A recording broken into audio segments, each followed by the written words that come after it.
포인트는 뭐죠? 가슴 졸인 세월호 인양. 세월호를 인양할 수 있느냐 마느냐, 이게 내려놓아야 되느냐, 마지막 고비였어요. 네. 관건은 세월호 왼편 화물칸 램프였습니다. 예. 인양 중에 이 램프가 열려있는 게 뒤늦게 발견이 됐었죠. 그렇죠. 이 램프가 열려있으면 반잠수 함선에 세월호를 싣는 게 불가능한 상황이었던 건데요. 밤새 잠수부들을 투입해 작업을 했고 방금 전 절단이 완료됐습니다. 예. 오늘 안에 인양도 완료가 가능해 보이고요. 그러니까 잠수선에 이제 싣는 것까지는 네. 오늘 안에 그래도 되지 않겠는가 기대를 해보는 거죠. 네. 이와 관련해서 10시에 해수부 브리핑이 예정되어 있습니다. 꼭 챙겨봐야겠습니다. 예. 다행입니다. 이 얘기 잠시 후에 좀 더 해보기로 하고 두 번째 포인트 갑니다. 호남선 투표 열차. 민주당 경선 얘기입니까? 네, 민주당 호남 경선이 내일부터 시작됩니다. 예. 25일, 26일은 ARS 투표, 그리고 27일에는 호남 지역 순회 투표가 있을 예정이고요. 예. 그러니까 27일 오후엔 호남 경선 결과가 발표될 겁니다. 다음 주 월요일이에요. 네네. 각 후보들은 일제히 호남 지역을 찾아서 막판 민심 잡기에 열을 올리고 있습니다. 예. 문제는 후보 사이 감정의 골입니다. 사전투표 결과 유출 논란도 계속되는 상황이고요. 그렇죠. 정말 국민적 관심이 높은 경선인데 어떤 결과가 나올지 주목됩니다. 세 번째 포인트로 가죠. 네. 슈퍼 주총데이. 슈퍼 주총이라면 주주총회요? 그렇습니다. 삼성, 롯데, CJ, 현대 굴지의 대기업들이 일제히 주주총회를 오늘 하루 사이에 엽니다. 오늘? 네, 무려 924개, 상장 회사 전체 45%나 되는 주주총회가 오늘 하루 사이에 열리는 건데요. 예. 같은 날 이렇게 많은 회사들이 동시에 주주총회를 열게 되면 여러 기업에 투자한 소액 투자자들은 관심 있는 주주총회에 모두 참석하는 것이 사실상 불가능해집니다. 내가 여러 회사의 주식을 가지고 있는데 동시에 주총 열리면 정말 이거 다 못 가는 거잖아요. 그렇죠. 그래서 일각에서는 소액 주주자들을 배제하기 위한 기업들의 담합이 아니냐는 지적까지 나오고 있습니다. 의심할 만하네요. 네 번째 포인트 뭡니까? 먹구름 속 월드컵 본선. 어제 있었던 월드컵 축구 얘기예요. 네네. 간밤에 잠 못 이루신 분들 많으실 텐데요. 그러게요. 네, 어젯밤에 있었던 중국 허롱 스타디움에서의 한국 대 중국, 러시아 월드컵 아시아 최종 예선. 예. 네, 우리나라 내내 우세하게 경기를 해놓고서도 결과는 0대1 충격패였습니다. 예. 네, 역대 32번의 중국과 A매치에서 이제 두 번째 패배를 한 건데요. 사실 중국 선수들이 공한증 있다 뭐 이랬는데 다 네네. 털어낸 것 같아요. 그런 거 아닌가 걱정이 됩니다. 슈틸리케 감독은 손흥민 선수의 결정이 큰 원인이다라고 밝혔지만 일각에서는 감독의 전략 부재 자체가 원인이라는 비판의 목소리도 큽니다. 예. 슈틸리케의 앞날 순탄치 않아 보입니다. 여기까지 오늘의 포인트. 민경남 PD 수고하셨습니다. 감사합니다. 배가 많이 넘어가 있습니다. 어머니들 빨리 와주시죠.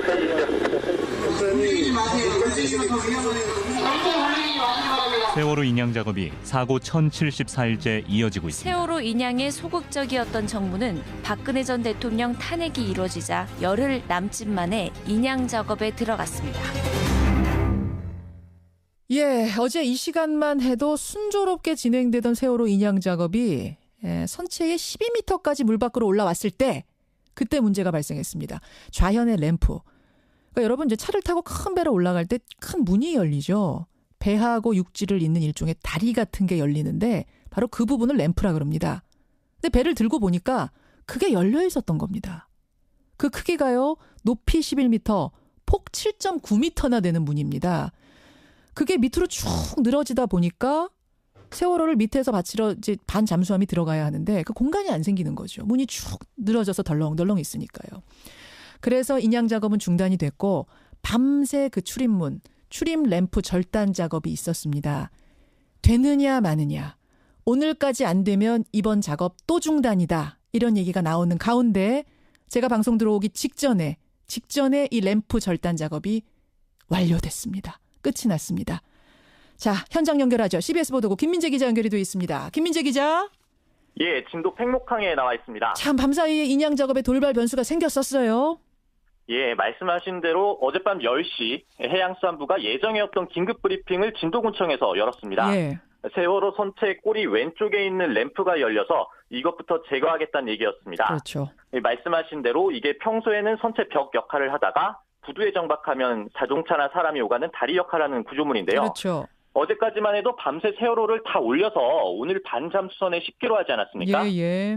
다만 환기구처럼 세월호에서 튀어나와 있는 지작물들이 바지선에 자꾸 부딪혀서 이걸 제거하는 작업 중이었죠. 예. 그런데 어제 저녁 6시쯤 지작물을 조사하던 잠수부가 램프에 잠금 장치가 파손돼서 램프가 열린 걸 발견한 겁니다. 그러니까 저녁 6시가 돼서야 발견을 한 거예요. 그 문이 덜렁덜렁 열려 있는 걸.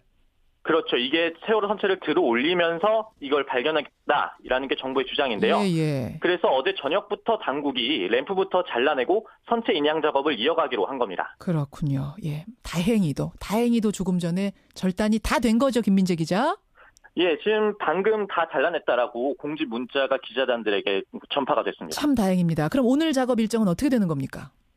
예, 이 예상해왔던 작업 때문에 다소 차질을 빚긴 했지만 조금 전 해수부에 따르면 이걸 마무리하고 이제부터 인양 작업에 속도를 내겠다라고 하는데요. 예. 원래는 세월호 선체를 수면 위 13m까지 들어올리기로 했죠. 그랬죠. 예, 현재 12m까지 들어올렸다고 하니까 오늘 안에는 순조롭게 반잠수선 거치 작업까지 마무리할 것 같습니다. 예. 특히 내일도 기상이 양호할 것으로 보이지만 물속에선 기상보다 유속이 중요한데요. 오늘로 유속이 느린 소조기가 끝나기 때문에 인양 작업을 꼭 끝내야 합니다. 그러니까 반잠수선, 요 이동선까지 싣는 거는 오늘 중으로 무조건 끝내야 돼요. 그렇죠. 이게 수조기가 끝나면은 파도가 거세기 때문에 이동하거나 올리기가 쉽지가 않기 때문인데요. 예, 맞아요. 이 때문에 정부도 오늘 자정까지는 무슨 일이 있어도 거치를 마치겠다고 거듭 강조했습니다. 예. 이래서 오늘 중 반잠수선에 선체를 올려놓으면 예정보다는 늦어지겠지만 세월호를 다시 물에 내려놓는 상황은 피할 수 있어서 일단 한숨은 돌릴 수 있다는 얘기입니다. 참 다행입니다. 다행이고요. 문제는 이렇게 거대한 램프가 3년 넘게 열려 있었다면, 그러니까 이제 발견한 거잖아요. 이 문 열린 걸.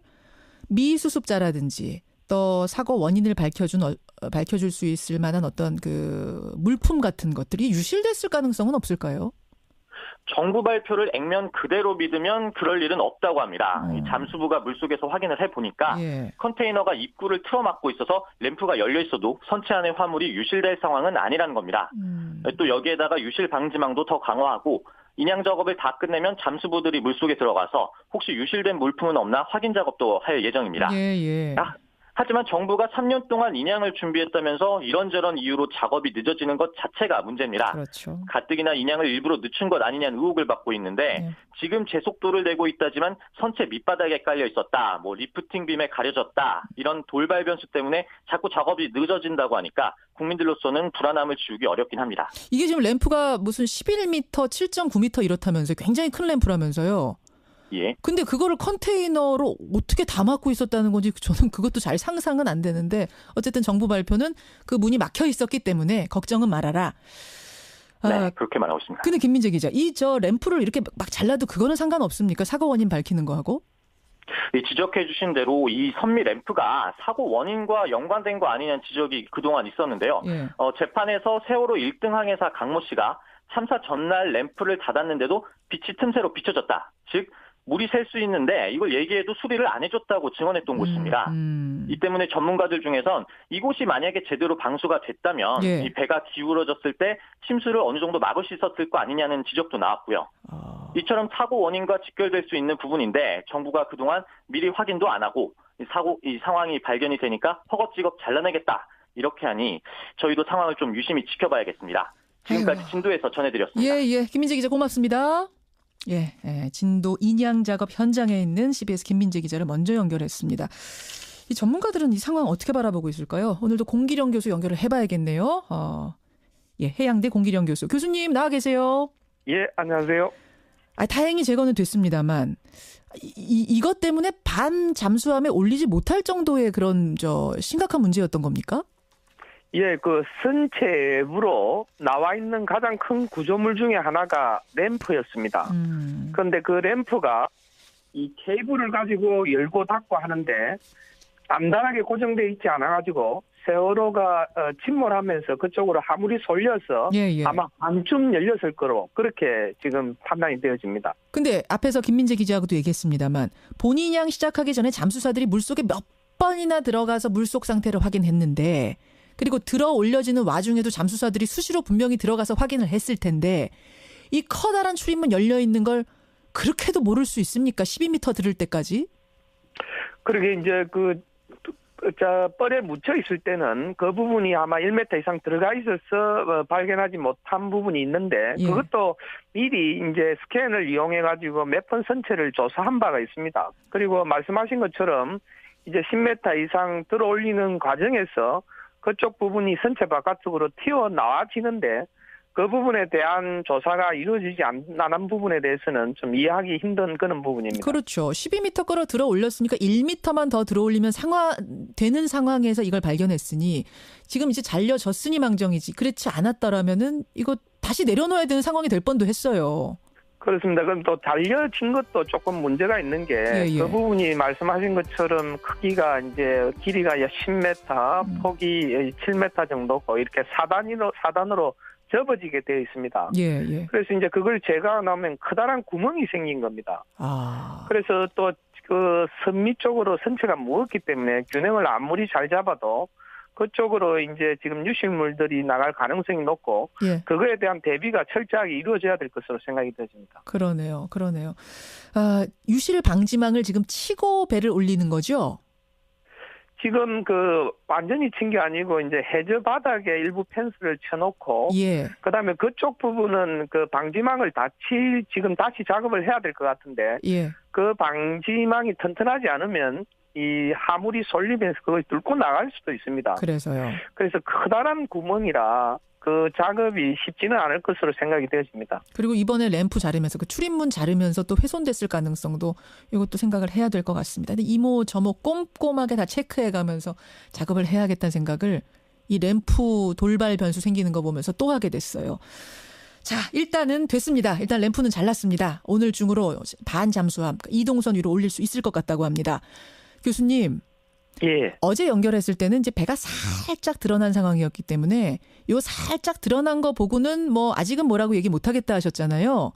예, 그렇습니다. 지금은 이제 수면 위로 12m까지 부상한 상황. 저도 지금 저 사진 보고 있습니다만 배의 참 처참한 모습이 드러난 상황인데 외관을 보시면서 가장 전문가로서 주목하는 부분은 어떤 걸까요? 예, 지금까지 이제 사고 원인과 관련해서 외부적 요인을 여러 번 제기한 적이 있습니다. 외부 어떤 물체와의 충돌설이죠. 그렇죠. 근데 그 충돌은 반드시 외부 갑판에 흔적을 남기게 되어 있습니다. 현재 우연 선체가 드러나 있고 우연 선수 부분으로 보이는데 그쪽 부분의 어떤 충격으로 인한 어떤 파손이나 파공의 흔적은 현재 찾아볼 수가 없습니다.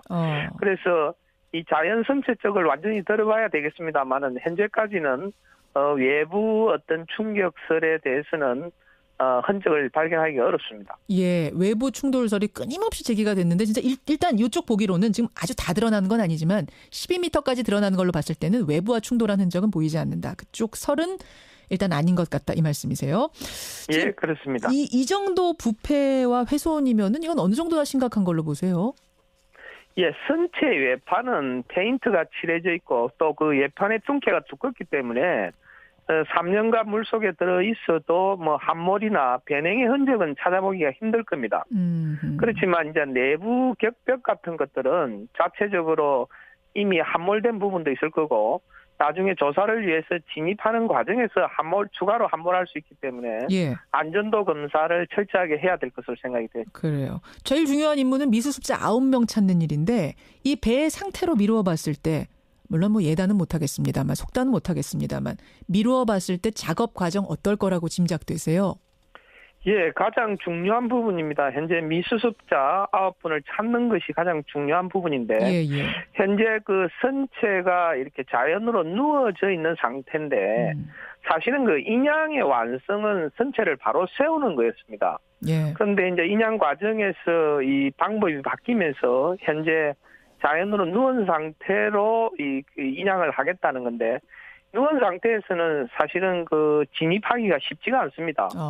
그래서 해양수산부는 그 상부 구조물을 따로 분리해서 바로 세워서 하겠다는데 이 철제 구조물을 뜯어내는 것 자체가 커다란 그 작업이고 그 과정에서 여러 가지 유실의 가능성이 있기 때문에 예. 선체를 바로 세워서 제대로 수색하는 게 좋을지 예. 이걸 떼어내서 하는 게 좋을지에 대한 기술적인 판단을 잘 해야 될 것으로 생각이 되십니다. 그렇군요. 그러니까 지금 오늘 보세요. 출입문 그거 하나 잘라내는데도 밤새도록 걸렸습니다.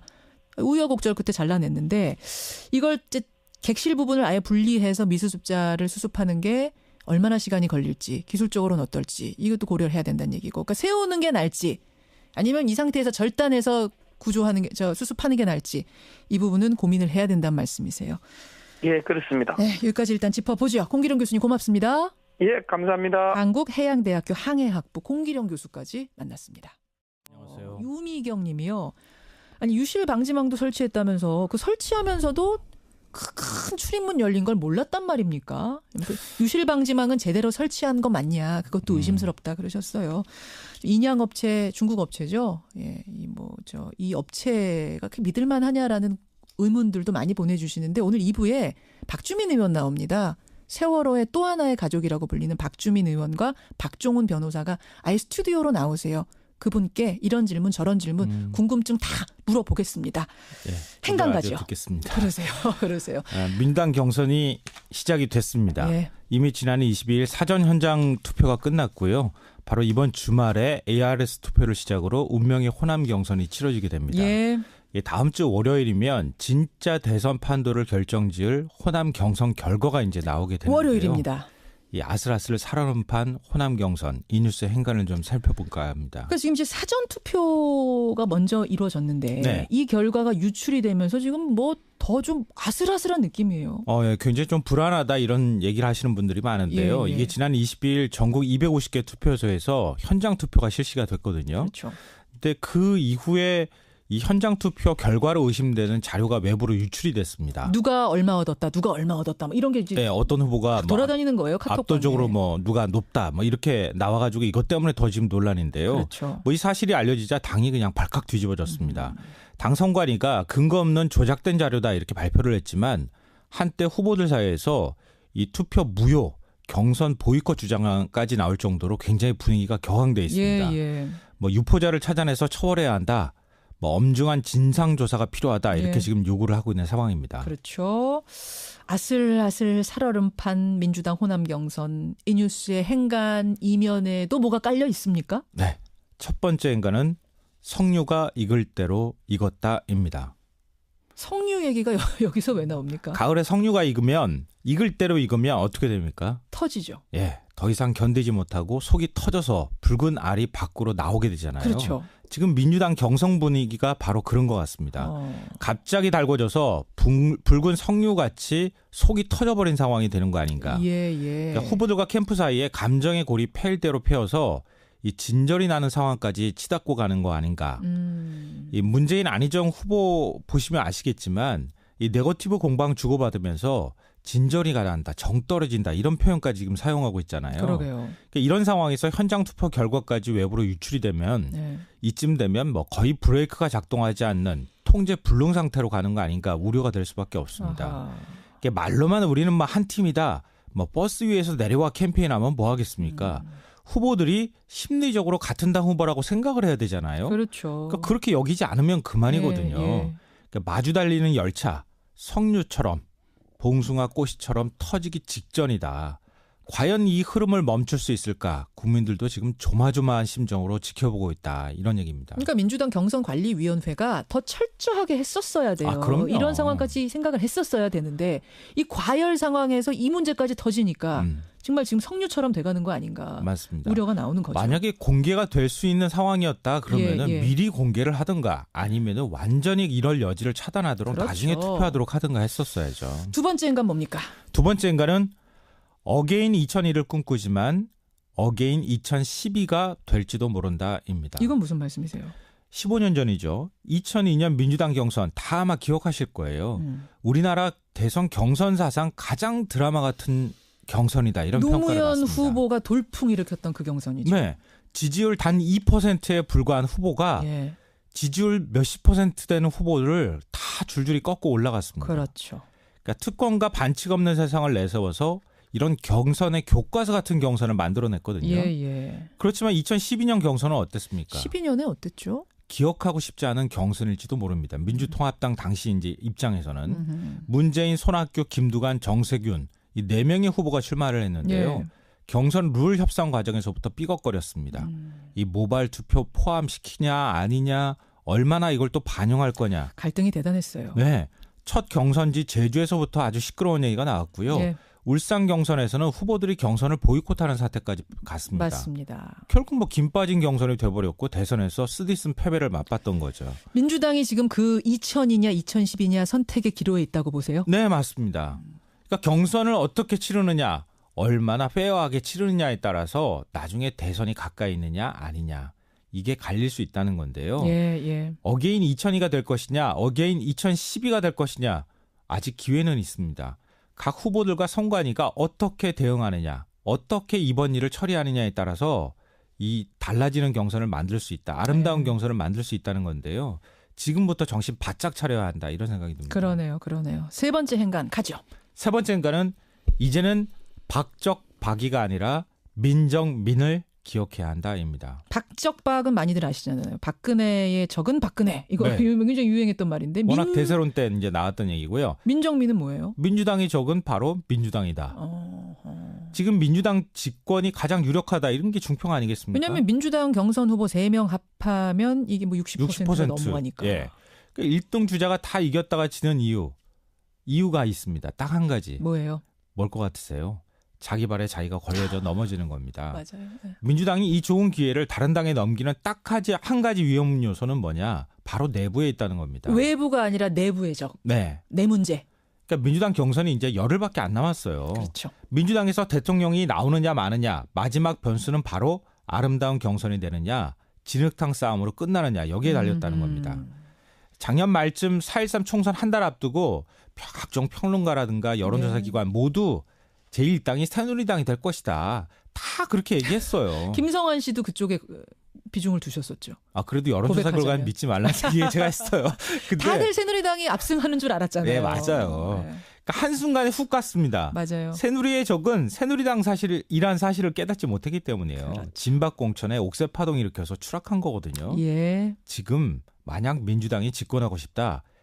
그렇다면 이제는 박적박이가 아니라 민이라는 사실을 꼭 기억해야 한다 얘기해주고 싶습니다. 여기까지 오늘의 행간 수고하셨습니다. 네, 고맙습니다. 제일들 궁금해하시는 건 며칠 전부터 제일 많이 오는 문자는 뭐냐면 이틀이면 이렇게 물 밖으로 들어올릴 수 있는 걸 왜 3년씩이나 물속에 가둬뒀는가. 또 박근혜 대통령 탄핵이 되자마자 인양이 된 것과는 도대체 어떤 연관이 있는가. 제일들 궁금해하세요. 여기에 대해서 답해줄 두 분을 잠시 후 스튜디오로 모시겠습니다. 세월호 또 하나의 가족이다 이렇게 불리는 분들이죠. 예, 박주민 의원 그리고 박종훈 변호사 세월호 특조위원이십니다. 이 두 분과 함께 이런저런 궁금증 풀어보겠습니다. 질문들 보내주시고요. 오늘 금요일 훅뉴스도 있는 날입니다. 요즘 각 정당의 경선, 대선에서 전자투표가 많이 시행이 됩니다. ARS 투표도 많이 시행이 되고요. 이거 정말 문제 없을까요?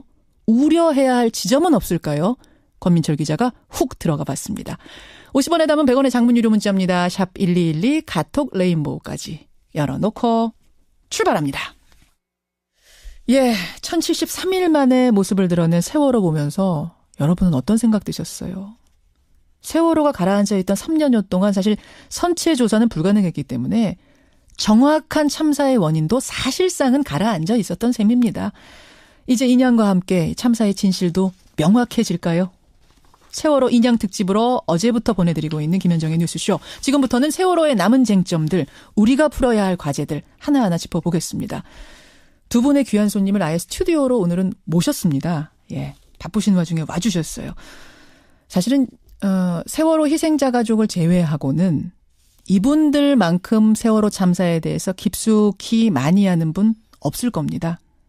3년간 진실을 밝히기 위해서 고군분투했던 두 분, 세월호 변호사로 더 익숙한 더불어민주당 박주민 의원, 또 세월호 특별조사위원회의 상임위원인 박종훈 변호사 두 분 나오셨습니다. 어서 오십시오. 네, 안녕하십니까. 네, 안녕하세요. 박주민 의원님. 네네. 세월호 참사의 원인을 밝히기 위해서 내가 국회의원이 되겠다. 이렇게 결심하셨던 거 맞죠? 결심의 큰 부분이 있죠. 그렇죠. 예, 예. 그렇죠. 인양 시작되고 그젯밤에는 좀 주무셨어요? 잠을 거의 못 자겠더라고요. 그렇죠. 계속 긴장되고 일어나서 잔다고 누웠다가 일어나서 속보 들어온 거 있으면 보고 계속 그걸 반복했었죠. 예. 잠이 저도 안 오던데 박종훈 위원님 어떠셨어요 그젯밤? 예, 사실은 저는 이게 오한이 나와가지고 아이고. 사실 몸살이 걸렸는데 그러니까 다른 무엇보다도 미숙 가족을 생각하면 정말 그분들의 애간장이 이미 다 녹아 없어졌을 텐데 그 심정을 생각하면 정말 이게 저도 따라서 좀 아파가는 것 같습니다. 그래요. 그 물 밑에서 하얗게 저는 이 사실 다 드러난 지금보다도요. 제가 사진 보고 있습니다만 완전히 올라온 지금보다 물 밑으로 하얗게 배의 그 모습이 아른거렸을 때 그때 그 울컥하던 심정이란 건 표현이 안 되는데 그나저나 두 분 어제 하루 종일 순조롭게 진행이 되다가 출입문 그러니까 램프라 그러죠. 네. 배하고 육지를 연결해주는 그 램프가 열려서 밑으로 늘어떨어져 있는 거를 늦게 발견하고 절단 작업이 중단이 됐었습니다. 아슬아슬하게 제가 방송 들어오기 직전에 이 절단 작업을 했습니다만 하마터면은 이거 다시 내려놓을 뻔했던 거죠. 네, 맞습니다. 예. 네. 그 반잠수식 그 바지선의 크기와 세월호 크기를 비교해 보면 여유 부분 공간이 한 4m 정도였다고 그래요. 그러니까 램프가 10m 내지 11m 정도 그 늘어져 있었기 때문에 그거를 아예 올릴 수가 없는 거죠. 그렇죠. 램프를 그런 상태로 놔두고 그거는 물론 그렇죠. 이제 도대체 언제 램프가 그렇게 열려 있었는지 올라오는 과정에서 발견을 못했던 이유는 뭔지 또 거의 다 10m 정도 올라온 다음에 발견한 이유는 뭔지 그거를 뭐 따지기에 앞서서 어쨌든 지금 상황에서는 램프를 제거해야만 되는 상황인 것 같습니다. 그래서 이게 제거가 오늘까지 안 되면 소족이 끝나고 이거 큰일 난다 했는데 다행히 제거는 했네요. 근데 박주민 의원님 지금 우리 박 의원님도 잠깐 박 특조위원님도 잠깐 말씀하셨습니다만 분명히 잠수사들이 들어가서 지금 밑을 다 봤다는 거잖아요. 인양 작업하기 전에. 그리고 들어 올리는 와중에도 계속 물속으로 왔다 갔다 했을 거 아니에요. 이거 어떻게 12m 들어 올릴 때까지 모를 수가 있습니까? 그래서 뭐 지금 그냥 해수부 해명으로는 바닥에 닿아 있는 동안에는 해저면하고 닿아 있으면서 닫혀 있는 상태처럼 보였다는 거죠. 예. 그리고 이제 올리면서 이제 그것이 열려지게 된 건데 미처 확인을 못했다, 알질 못했다라고 얘기를 하고 있어요. 그래서 이 부분도 사실 많은 국민들이 좀 의문을 가질 수도 있는 그런 상황이 없죠. 됐습니다. 특히 이제 선원들이 했던 진술들을 보면은 이 램프 쪽에서 뭐 원래 이게 완전히 밀착이 돼서 진짜 햇빛도 보이면 안 될 정도로 빛이 통과되면 안 될 틈으로 그 정도로 완전히 밀착시켜서 닫아야 되는 그런 문인데 일종의 문입니다. 문인데 일부 선원들의 진술을 보면은 출항하기 전에 햇빛이 보였다. 그 문 틈으로 빛이 들어왔다. 그러니까 그만큼 꽉 잠기지 않았다. 이런 얘기를 해서 램프 부분의 이상도 사실 침몰 원인 중에 하나일 수 있다고 계속 전문가들은 지목을 해왔었거든요. 근데 이 부분을 이제 떼내게 되면은 하필이면 그 문이 지금 떼내게 되면 이제 그 사실 여부에 대한 검증이 어려워지는 것이 있어서 전문가들은 이제 어쩔 수 없이 떼내더라도 그 잠금 장치 부분이나 이런 것들은 사진을 좀 촬영해 놔둬서 이후에 진상 규명할 때 좀 증거로 쓸 수 있게 해야 된다는 이야기들 많이 하고 있습니다. 그래서 말이죠. 그 상하이 셀비지라는 인양 업체 여러 가지로 못 믿었다는 우리 문자도 많이 들어옵니다. 상하이 셀비지라는 곳. 국민들이 이 어려운 업체 이름을 다 외우셨어요. 상하이 셀비지. 이 업체 선정 과정에는 문제 없습니까? 박 특조위원님? 예, 그 절차상 하자를 따지려면 모든 그 정보가 이제 공개가 돼야 되는데, 형식적 절차만 가지고 보면은 좀 그 다툼의 여지에 대해서 좀 의견이 많이 갈리는 것 같습니다. 무슨 말씀이세요? 예, 그러니까 예를 들어서 이제 기술 점수가 1등이 아니었다. 그런데 또 금액은 또 851억이니까 가장 싼 기업이었다. 금액으로는 1등이었고 기술로는 몇 등이었어요? 2등 정도였죠. 2등이었어요. 그리고 이제 그 당시에 상하이 셀비지가 그 제시했던 거는 크레인으로 인양한다는 거였지 지금과 같은 이 방식이 아니었거든요. 오히려 지금 제킹 바지선이나 이런 반잠수선을 이용하는 거는 오히려 기술 점수 1등 기업이었지 않나요? 그 다른 기업에서 다른 기업에서 제시했던 방법이에요. 그러니까 결과적으로는 겉으로는 통째로 그대로 인양한다. 손상 입히지 않고 그다음에 싸다. 요 두 가지가 이제 선정 이유 중에 핵심 사유였다고 보는데 지내놓고 보니까 구멍을 막 뚫죠. 그렇죠. 원래 자기가 제시했던 방법이 아닌 방법으로 또 하죠. 네. 그러니까 일반 상식으로 볼 때 이게 제대로 된 선정이었냐라고 비판이 쏟아질 수밖에 없는 상황인 게다가 거죠. 이게 지연이 되고 막 방법 바꾸고 하면서 돈은 결국은 들 거 다 들었잖아요. 그렇죠. 싸게 된 것도 아니잖아요. 그래서 이 과정의 문제고. 근데 1등인 업체는 왜 떨어졌어요? 기술 1등이었던 업체는? 제가 알기로는 그 입찰하고 나서 그 관련된 자료를 제출하고 예. 또 일종의 보증금 같은 걸 납부하는 절차들이 있는데요. 예, 이 절차들을 제대로 지키지 않았다라는 얘기를 들었습니다. 절차상 하자 때문에. 해수부는 그렇게 말하는 거죠. 절차상 하자가 있었고 해수부 쪽에서 제시했던 금액을 좀 약간 초과한 측면도 있었다. 뭐 이런 이야기들이 있는데요. 근데 아마도 이런 그 인양업체 선정 과정이나 인용 과정에 대해서는 나중에 지금 사실은 미습자 가족이나 여러 이제 희생자 가족 생각하면 지금 인양 자체가 그렇죠. 아주 중요한 관건이기 때문에 나중에 아마 좀 따져볼 필요는 있는 것 같습니다. 알겠습니다. 세월호 또 하나의 가족이라고 불리는 두 분, 박주민 의원, 박종훈 변호사, 특조위원과 함께하고 있습니다. 근데 박주민 의원님, 네. 국민들이 지금 이구동성으로 하는 말이 있어요. 아니 왜 이제야? 네. 아니 하겠다라고 마음 먹으니까 이틀 만에 물 밖으로 나오는데 도대체 지금까지 뭐 한 거야? 국민들은 정말 안 돼서 못하는 줄 알았거든요. 네. 근데 이제 보니까 안 해서 못한 거네. 근데 이제 사실 지금 세월호 선체를 끌어올리는 즉 부양시키는 작업이 본격적으로 시작된 건 이번 3월 18일부터라고 보시면 돼요. 예. 그러면 그 전에는 바로 끌어올릴 수 있는 상태였냐? 그건 아니었고요. 3년이라는 시간 동안 어떤 일들이 진행됐었냐면 인양을 할지 말지 결정하고 그다음에 인양 업체와 인양 방법을 결정하고 결정된 방법에 따라 세월호 선체 밑에 리프팅 빔을 삽입하고 그다음에 그 빔에다 와이어를 거는 그런 작업들을 계속 해왔던 건 사실입니다. 그래서 이제 그 작업을 다 마친 것이 올해 3월 달이었던 거고요. 그러니까 하루아침에 땡 하고 되는 건 아니에요. 그건 분명합니다, 그렇죠. 여러분. 다만 근데 이 인양업체를 결정한다든지 인양 방법을 결정한다든지 리프팅 빔을 삽입한다든지 하는 과정에서 저희들이 봤을 때도 좀 석연치 않게 시간들이 계속 지연이 된다든지 이런 모습도 있었기 때문에 과연 정부가 열과 성의를 다해서 하고 있느냐 이런 비판을 계속 했던 겁니다. 그래요. 특히 이제 상하이스 LBG가 갖고 있었던 기술력이나 이런 부분에 대한 문제 제기도 많이 됐었는데요. 맞아요. 일단 해저면의 상태에 대해서 제대로 된 정보를 갖지 않고 작업들을 시작했다는 이야기도 하고 리프팅 빔도 원래는 10개를 삽입할 걸 예정인데 33개를 삽입했거든요. 그렇죠. 이런 것들을 보면은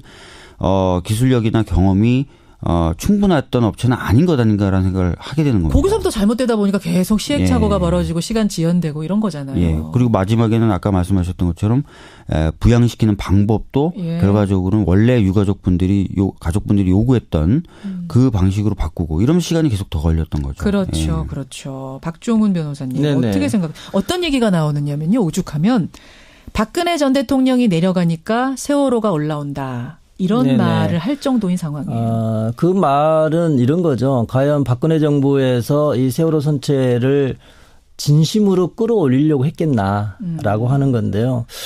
왜냐하면 이제 어떤 분들은 이제 아시겠지만 박근혜 대통령은 이제 세월호에 대해서 2014년 5월에 가족들을 면담했던 그 분위기, 그 말과 그로부터 몇 달 후의 상황이 아주 달라졌거든요. 그렇죠. 그러니까 심지어 제가 전에 듣기로는 이제 박근혜 대통령이 세월호의 쇠자도 듣기 싫어한다. 그래서 세월호 관련해서는 업무 처리를 거의 잘 안 되는. 저희 같은 경우도 예를 들면 이제 진상규명국장이 진상규명국의 가장 높은 별정직 공무원이었는데 그거 2014년에 이미 다 준비가 됐어요. 그래서 대통령이 임명장만 주면 돼요. 국장 임명장? 근데 임명장을 결국은 특조위가 해산될 때까지 안 줬단 말이죠. 그게 무슨 말이에요? 임명장을 왜요? 왜 안 주냐라고 말을 했을 때 이제 우회적으로 들은 이야기지만 대통령이 세월호 쇠자도 듣기 싫어하니 이거 올릴 수가 없다. 이런 말까지 들릴 정도였어요. 그러니까 그 말은 결국은 이제 뭐 최순실이 영향인지 박근혜 대통령의 심정의 변화인지는 알 수 없으나 박근혜 정부가 적극적으로 세월호 참사를 진상규명하거나 또는 세월호 선체가 올라와서 국민들의 관심이 거기에 쏠리는 거를 원치 않았을 것이다라고 하는 추정이 가능하게 되고 예. 그래서 해수부도 뭐 여러 가지 기술적 문제나 시간의 문제도 있겠지만 결과적으로 박근혜 정부가 박근혜 핵심인 박근혜 대통령이 파면되고 나니까 예. 바로 해수부가 신속하게 했지 않겠냐. 뭐 그런 이야기가 있고. 충분히 의심할 만한 정황이 그러니까 의심할 수는 있죠. 의심할 수는 있는데 예, 다만 이제 제가 상당히 좀 불만스럽게 생각했던 거는 2014년 아마 11월 11일경으로 기억이 되는데요. 예.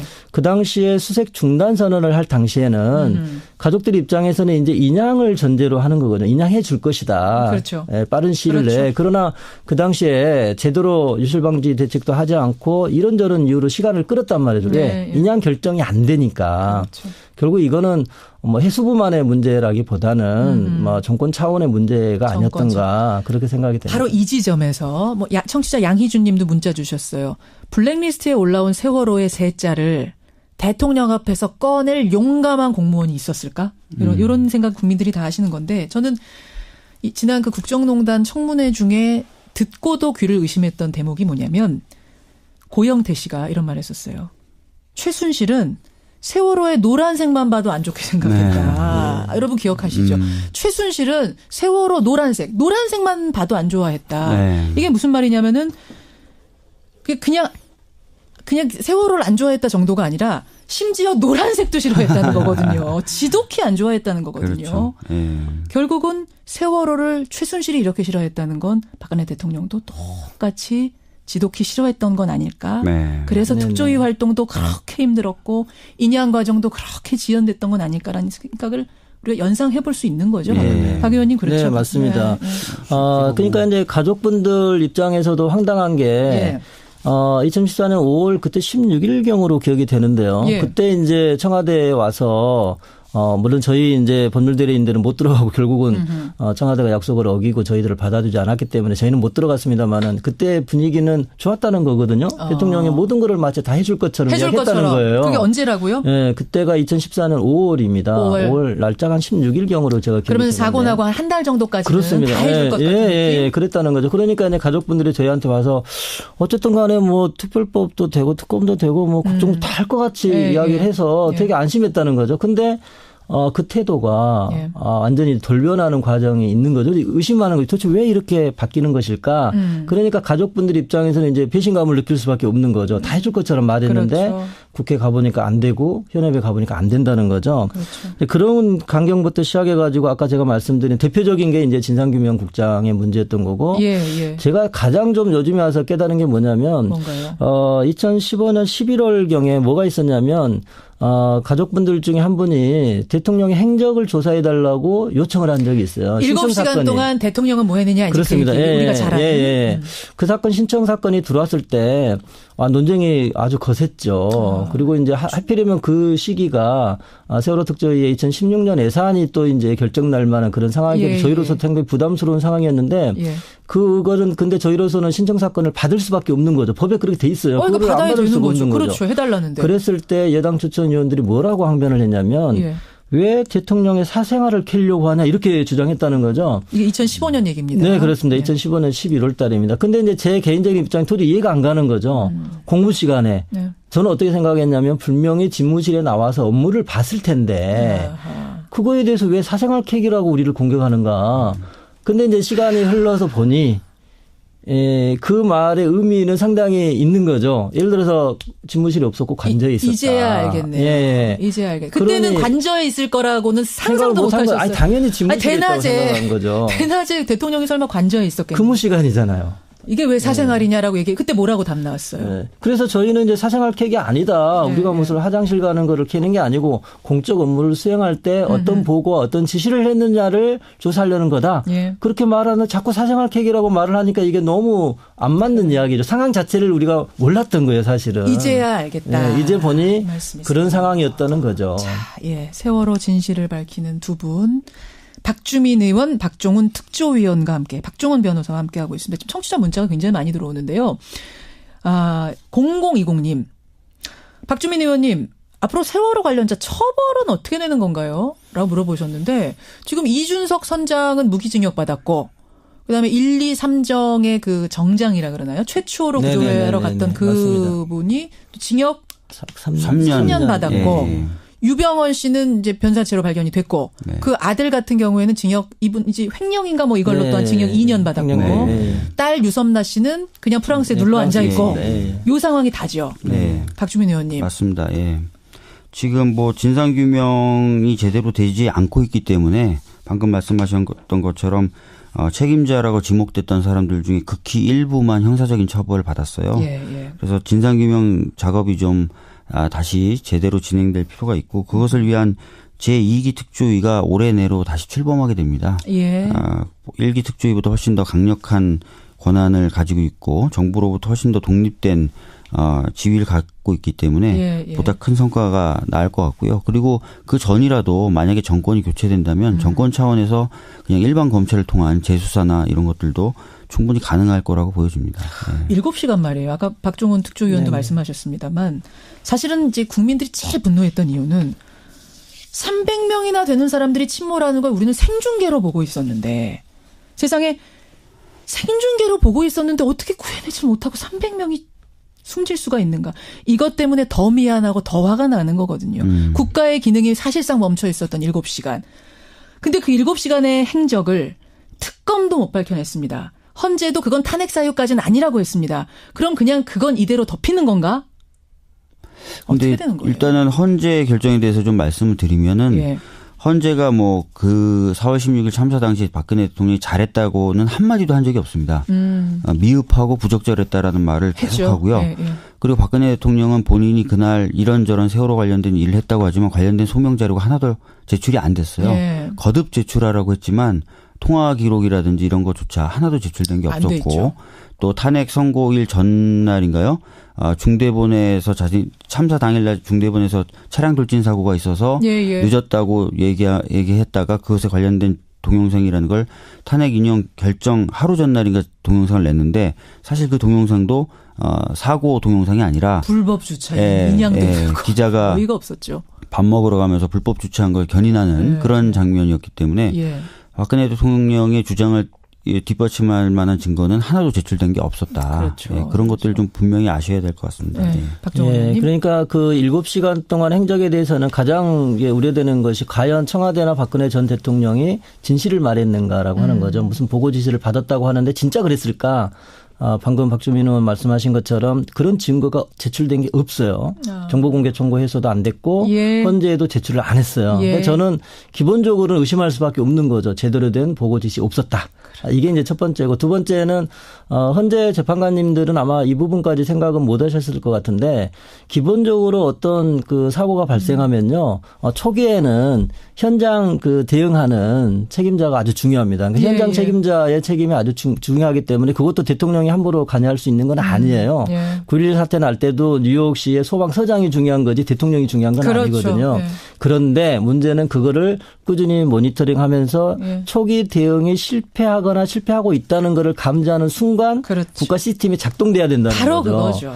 그 중요한 순간에 대통령이 뭘 했냐. 그게 중요한 거예요. 그러니까 이거는 세월호 참사뿐만 아니라 다른 어떤 사건도 마찬가지입니다. 그러나 그 당시에 만약에 대통령이 거기에 집중하지 않고 다른 일을 그것도 관저에서 하고 있었다면 그거는 그래서 저는 현재 재판관님들한테 8대0으로 파면해 주신 건 대단히 감사한 일이지만 그걸 구별했어야 된다. 초기 상황과 그 이후의 대응 상황을. 말씀해 주셨어요. 청취자 문자가 많이 들어오는데 이런 문자 하나 들어왔습니다.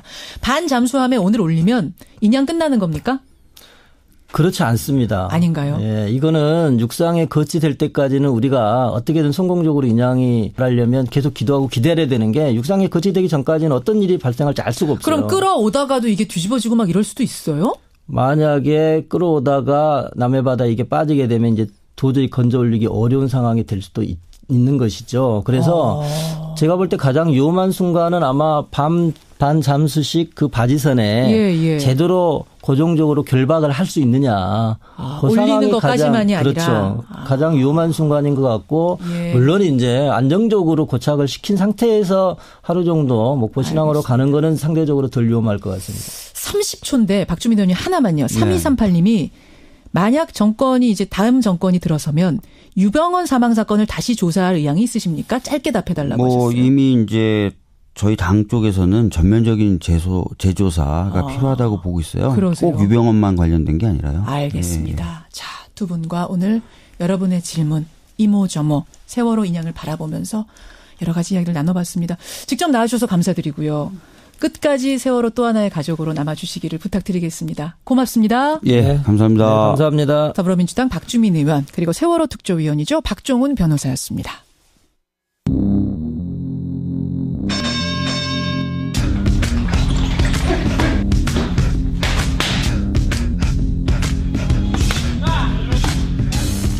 김현정의 뉴스쇼 금요일의 코너 뉴스 속으로 훅 파고 들어가 봅니다. 권민철의 훅뉴스.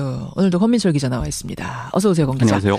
자, 오늘 훅뉴스 무슨 얘기를 담아오셨어요? 오늘 또 관련 오디오부터 들어보고 말씀드리겠습니다. 예. 지문으로 해요. 예, 꼭.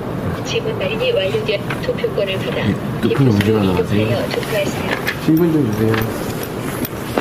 지문 좀 주세요. 뭐 투표하시겠습니다. 이 어디예요? 네, 그제 있었던 민주당 경선의 현장 투표소 투표라고 하는데요. 관련 음향입니다. 민주당 경선 현장 투표 상황. 네, 저희 뉴스쇼 팀의 정다솜 작가가 직접 투표를 해보고 왔는데요. 예. 또 대선 본선도 벌써 47일 앞으로 다가왔죠. 그렇죠. 그래서 오늘은 경선과 본선의 투표와 개표에 무슨 문제가 없는지 살펴보려고 합니다. 대선 경선과 본선의 투개표 문제. 네. 여기서 문제가 있으면 이거는 보통 문제가 아닌데요. 도대체 그렇죠. 어떻게 짚어보셨을지 하나하나 얘기 풀어보죠. 민주당 경선 이야기부터 해보죠. 예. 지금 민주당 경선은 예선이 아니고 본선이라고 하죠. 열기가 대단합니다. 어느 때보다도 더 엄중한 선거입니다. 예.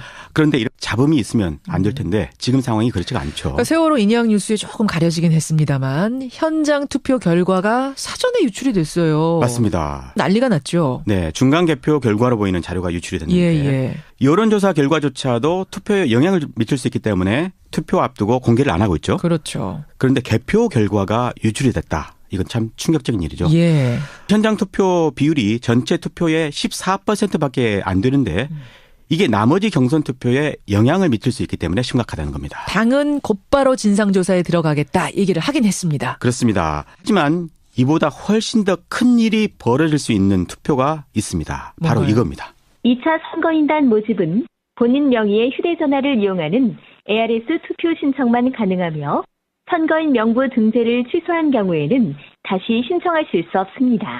그러니까 앞에서 설명했듯이 현장에 가서 투표하는 경우가 있고 네. 휴대전화 ARS 투표도 있잖아요. 한 가지 방법으로. 그렇습니다. 다음 주부터 진행될 휴대폰을 이용한 ARS 방식으로 투표하는 방식인데요. 예. 이거를 휴대폰 투표 또는 모바일 투표라고도 합니다. 그렇죠.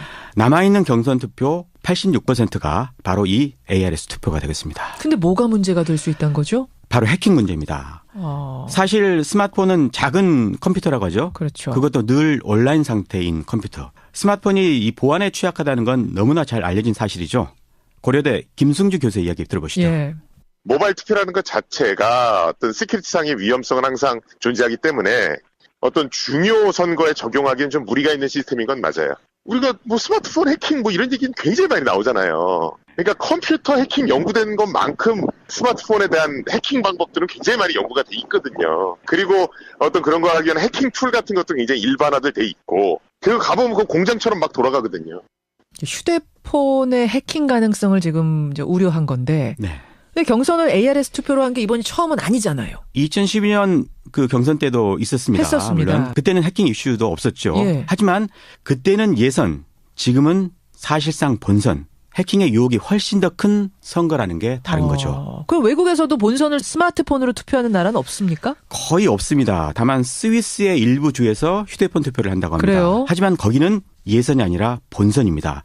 따라서 중앙선관위 같은 국가 조직이 달라붙어서 보안 대응 체제를 마련하고 진행을 하는 거죠. 그러니까 해킹에 대한 것을 대응 체제를 만들어 놓고 진행하는 거다. 그렇습니다. 민주당도 그런 준비를 하지 않았을까요? 민주당 경선 룰이 정해진 게 올해 1월 26일이었거든요. 예. 그리고 2월 15일에 경선 참가자 모집을 했습니다. 예. 겨우 20일간 준비를 한 건데요.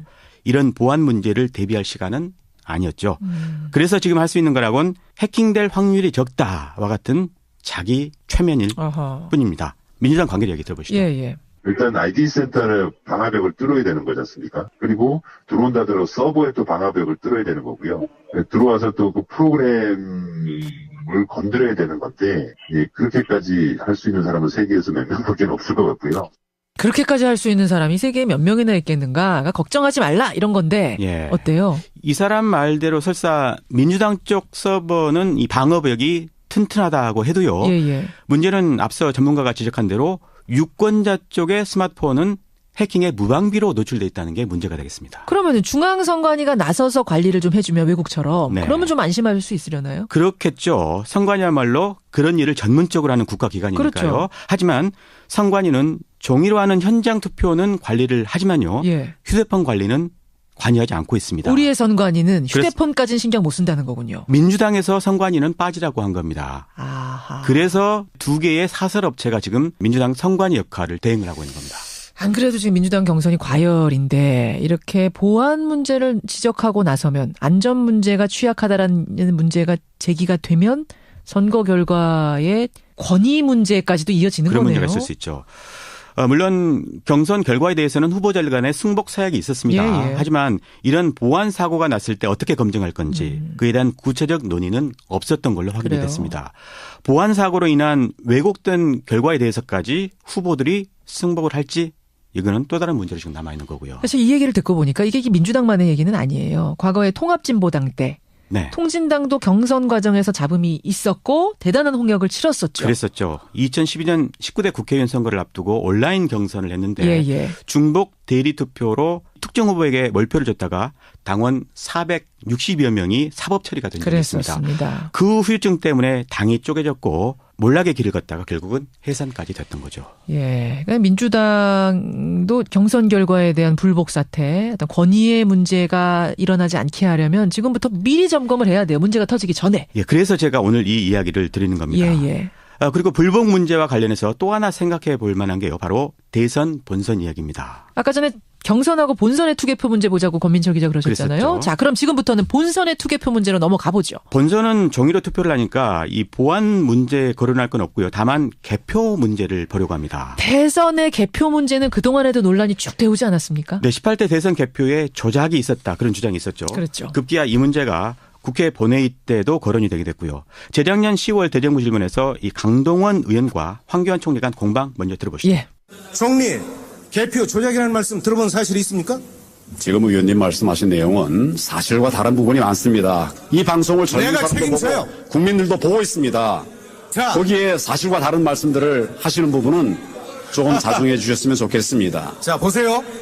개표 조작은 있을 수도 없고 있어서도 안 되는 거예요. 있을 수도 없고 있지도 않았습니다. 자, 그런데 전국의 각 선거관에서 낱낱이 지금 밝혀지고 있어요. 이 정확히 뭐가 문제였죠? 우리나라 개표 방식은요. 투표가 끝나면 곧바로 개표하지 않고 투표함을 한데 모아서 옮겨가지고 예. 한꺼번에 개표를 하죠. 그렇죠. 개표 분량이 많아지니까 투표 용지를 기호별로 분류해주는 기계가 필요했고 사실 그거를 또 도입을 했습니다. 문제는 이 기계. 투표지 분류기라고 하는데 이 기계가 분류를 못하는 표들이 적지 않게 나온 겁니다. 18대 대선 때에도요. 이 미분류표가 112만 표나 나왔습니다. 이 기계만 믿고 사람들이 검표를 소홀히 했던 거죠.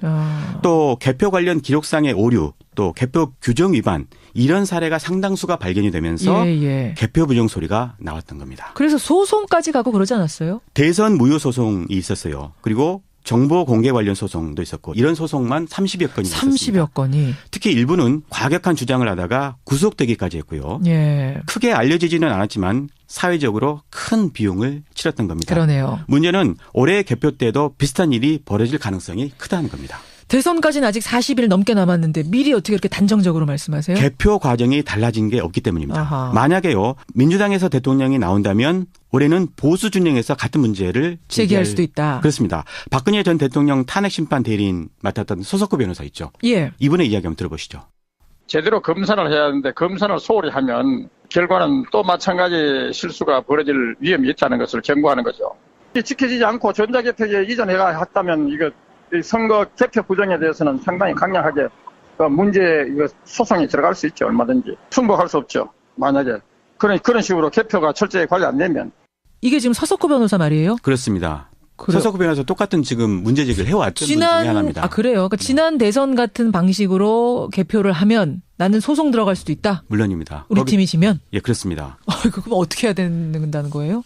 투표소에서 개표하면은 될 겁니다. 투표소 개표. 네. 그럼 개표함을 옮기지 않고 투표 끝나면 그 자리에서 바로바로 소화하자. 그렇습니다. 개표 시비는 개표 과정이 복잡해서 생기는 것들이거든요. 예. 그래서 가장 단순히 하자는 겁니다. 투표소에서 개표하면 개표 시간도 획기적으로 줄일 수 있고 예. 따라서 비용도 절약할 수가 있습니다. 앞서 말씀드린 이 사회적 비용도 물론 줄일 수 있고요. 그래서 민주당 송영길 의원이 이런 내용의 법률 개정안을 현재 제출한 상태입니다. 제출한 게 있군요. 그럼 지금까지는 그 자리에서 안 하고 중앙으로 다 모았던 이유는 뭡니까? 그것도 이유가 있으니까 모았을 거 아니에요. 만약에 투표 용지가 좀 애매한 경우 선관위 직원들이 직접 보고 나서 결정을 한다. 그러니까 일종의 전문성을 이야기를 하고 있는데 투표 용지의 가부를 판단하는 게 그리 전문적인 영역은 아니죠. 아니기 때문에 그냥 각 투표소에서 해도 된다. 이런 거군요. 그렇습니다. 다른 나라도 이렇게 한 나라가 있어요? 독일이라든가 프랑스, 스웨덴, 미국 같은 대부분의 선진국에서 바로 투표소 개표를 하고 있습니다. 자, 이제 그렇게 하자라고 법안은 제출이 됐는데 이번 대선 치러지기 전에 개정이 될까요? 그건 좀 어렵겠죠. 그렇죠. 다른 대안이 있겠습니까? 현실적인 대안도 없지는 않습니다. 이 투표지 분류기를 지금처럼 사용을 하되 이 기계에서 이 전자개표로 인식할 만한 다른 기능은 모두 빼자는 겁니다. 무슨 말이에요 그게? 18대 대선 때부터 이 문제를 주장해온 여수 솔샘교회 정병진 목사 이야기부터 들어보고 이야기하겠습니다. 예. 그대로 모든 그 개표 절차는 그대로 하되 한 가지만 안 하면 돼요. 투표지 분류기에 프린터기 장착돼 있잖아요. 그 프린터기 없애버리면 됩니다. 그러니까 프린터만 안 하면 돼요. 개표 상황표를 그냥 수기로 적게 만들면 선관위 주장한 대로 그냥 단순 분류 작업만 하는 기계가 돼요. 그렇게 하면은 수개표가 강화되죠, 당연히. 이게 무슨 말입니까? 좀 복잡한데요? 그 지금처럼 투표지 분류기에 의존하지 말고 가급적이면 사람이 들어가서 손으로 직접 개표를 하자 이런 이야기를 지금 하고 있는 겁니다. 그러면은 다 개표를 해서 분류를 사람 손으로 해놓은 다음에 그 기계로는 다시 한번 검사만 하자 이런 거예요? 검토만 하자? 분류는 투표지 분류기가 하고 나머지 과정은 사람이 하자는 겁니다. 애초에 분류만 해놓고 다시 다 일일이 사람이 수개표하자? 그렇습니다. 아하. 사실 현행 법에도 수개표를 하라 이렇게 돼 있었는데 지금 투표지 분류기를 도입을 하고 그렇기 때문에 이게 전자개표를 하고 있다라고 하는 의혹을 받고 있는 거죠. 그런 거군요. 그 의혹을 끊기 위해서라도 수개표를 강화하자 그런 취지입니다. 그럼 시간은 상당히 걸리고 뭐 물리적인 힘은 들겠지만 이게 가장 정확하다 이 얘기인 거죠? 그렇습니다. 그래 근데 이게 이제 시행이 되려면 전자개표 부분을 좀 포기를 해야 된다는 얘기인데 유력 대선 주자들 생각도 중요할 것 같습니다. 후보들 생각 어떤가요? 문재인 이재명 후보는요. 투표소 개표에 찬성 의사를 이미 공개적으로 밝힌 바가 있습니다. 하지만 국민들이 관심만 있으면 후보들과 무관하게 실현이 될 수가 있겠죠. 대통령도 사실 국민들이 파면한 거니까요.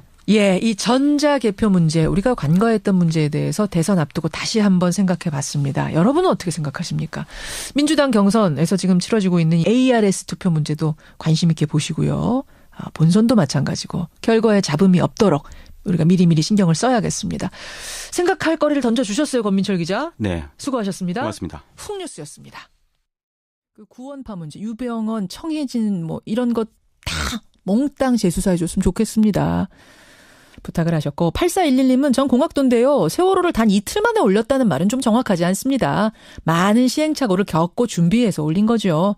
지적을 해 주셨어요. 0342님은 근데 해수부가 하는 일마다 의구심을 갖게 만드는 현실은 사실이다. 씁쓸하다.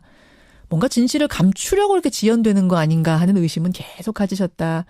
이런 얘기 주셨고요. 훅뉴스 들으시고 박명세님 근데 스마트폰 해킹까지는 너무 나간 것 같은데요. 그러셨어요. 그래서 연민호님이 아니요. 해킹할 수 있는 사람이 얼마나 많은데요. 걱정하셨고 9791님은 대선 본선에서 개표를 투표장에서 바로 하자. 바로 수개표하자라는 이 권민철 기자의 아이디어에 대해서 전적으로 공감한다. 많은 분들이 문자를 주고 계시네요. 그런가 하면 어제 축구 참 이 뭐 세월호도 세월호지만 축구에도 관심이 많으셨어요. 많으셨어요. 4825님.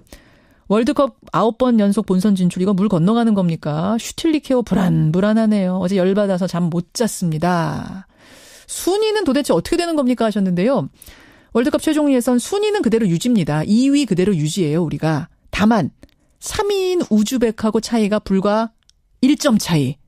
아슬아슬해진 거죠. 게다가 어제 당한 게 중국입니다. 중국. 예. 중국한테 이렇게 깨진 적이 없었어요. 중국은 우리만 만나면 공한증이었는데 이게 깨졌다는 점 때문에 많이들 지금 충격받고 뭐 실시간 검색어에 계속 축구 얘기가 오르내리고 있네요. 자, 전자투표 문자 계속 들어오고 있는데 변상욱 기자, 그 전자투표에 대해서는 어떻게 생각하세요? 전자투표의 의미는 이게 대의민주주의에서 뭔가 국민들이, 시민들이 보다 정치에 다가갈 수 있는 직접 민주주의로 갈 수 있는 통로가 될 것이냐. 여기에 이제 가치가 있는 거거든요. 늘 대의원 몇 명이 투표하던 거에서 직접 다 할 수 있게 되는 거니까 요즘 초등학생들도요. 학교 방송으로 정견 발표하고 예.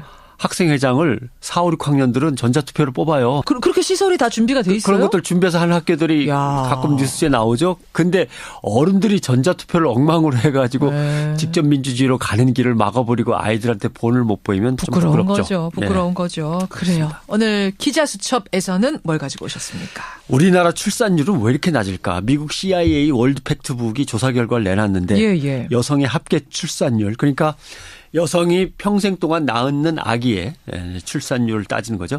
1.25명. OECD 꼴찌. 1.25명. 네. 세계 224개 국가 중에 220위. 그 못 산다는 북한도 1.96인데 우리는 1.25.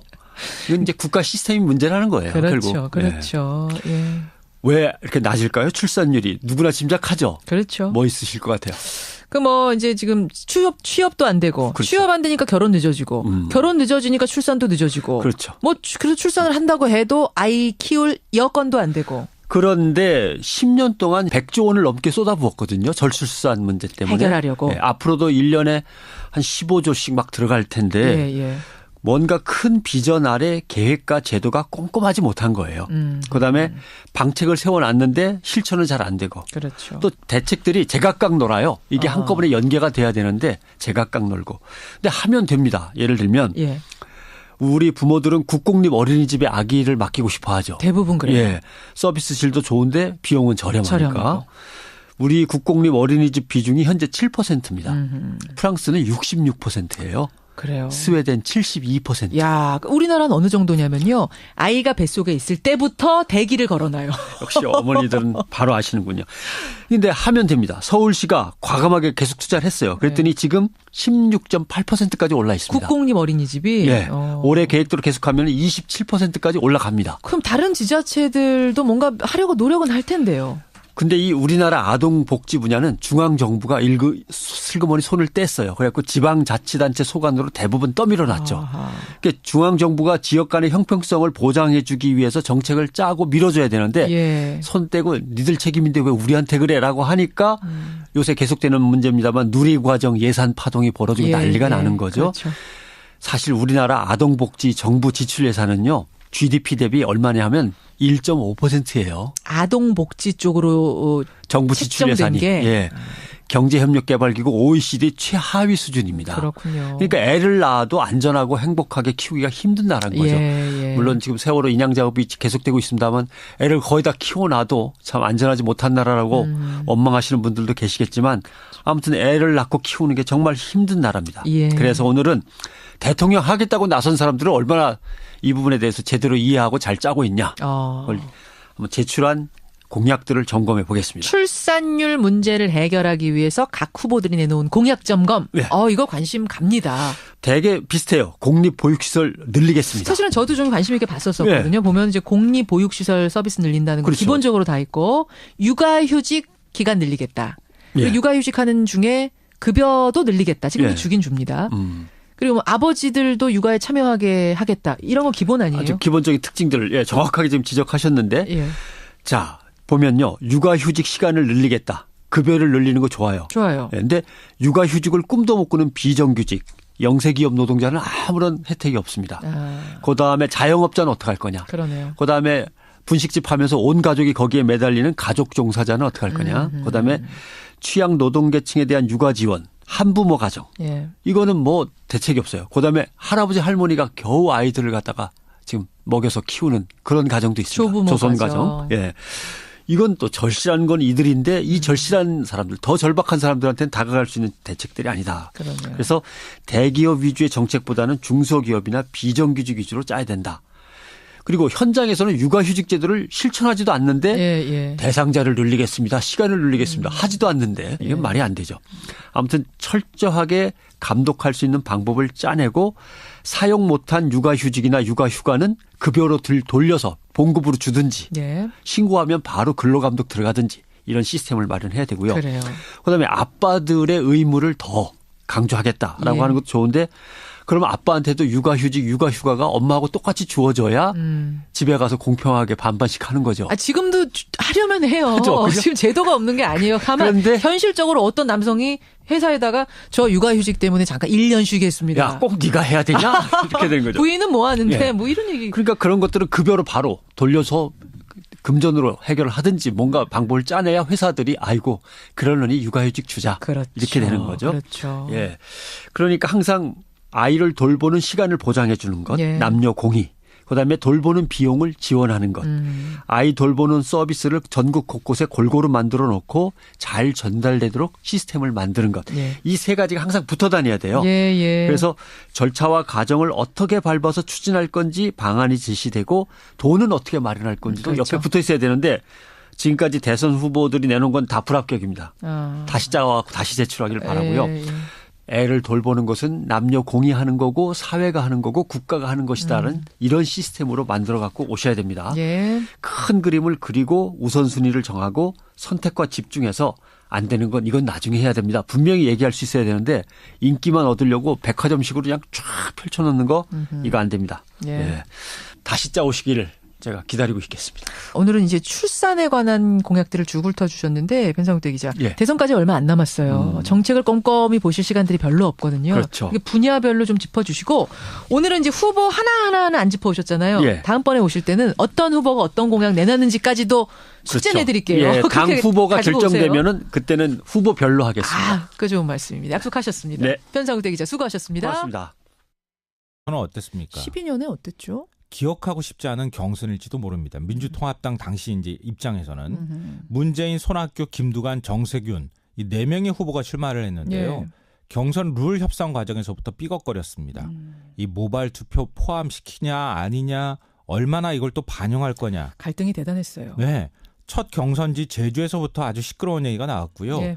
울산 경선에서는 후보들이 경선을 보이콧하는 사태까지 갔습니다. 맞습니다. 결국 뭐 김 빠진 경선이 돼버렸고 대선에서 쓰디쓴 패배를 맛봤던 거죠. 민주당이 지금 그 2000이냐 2010이냐 선택의 기로에 있다고 보세요? 네, 맞습니다. 그러니까 경선을 어떻게 치르느냐, 얼마나 페어하게 치르느냐에 따라서 나중에 대선이 가까이 있느냐 아니냐 이게 갈릴 수 있다는 건데요. 예. 어게인 2002가 될 것이냐, 어게인 2012가 될 것이냐 아직 기회는 있습니다. 각 후보들과 선관위가 어떻게 대응하느냐, 어떻게 이번 일을 처리하느냐에 따라서 이 달라지는 경선을 만들 수 있다. 아름다운 경선을 만들 수 있다는 건데요. 지금부터 정신 바짝 차려야 한다. 이런 생각이 듭니다. 그러네요. 세 번째 행간 가죠. 세 번째 행간은 이제는 박적박이가 아니라 민정민을 기억해야 한다입니다. 박적박은 많이들 아시잖아요. 박근혜의 적은 박근혜. 이거 네. 굉장히 유행했던 말인데. 워낙 대세론 때 이제 나왔던 얘기고요. 민정민은 뭐예요? 민주당이 적은 바로 민주당이다. 지금 민주당 집권이 가장 유력하다 이런 게 중평 아니겠습니까? 왜냐하면 민주당 경선 후보 3명 합하면 이게 뭐 60%가 넘어가니까. 예. 그러니까 1등 주자가 다 이겼다가 지는 이유가 있습니다. 딱 한 가지. 뭐예요? 뭘 것 같으세요? 자기 발에 자기가 걸려져 넘어지는 겁니다. 맞아요. 네. 민주당이 이 좋은 기회를 다른 당에 넘기는 딱 한 가지 위험 요소는 뭐냐? 바로 내부에 있다는 겁니다. 외부가 아니라 내부의 적. 네. 내 문제. 그러니까 민주당 경선이 이제 열흘밖에 안 남았어요. 그렇죠. 민주당에서 대통령이 나오느냐 마느냐 마지막 변수는 바로 아름다운 경선이 되느냐 진흙탕 싸움으로 끝나느냐 여기에 달렸다는 겁니다. 작년 말쯤 4.13 총선 한 달 앞두고 각종 평론가라든가 여론조사 기관 모두 제1당이 새누리당이 될 것이다. 다 그렇게 얘기했어요. 김성환 씨도 그쪽에 비중을 두셨었죠. 그래도 여론조사 결과는 믿지 말라는 얘기 제가 했어요. 근데 다들 새누리당이 압승하는 줄 알았잖아요. 네, 맞아요. 네.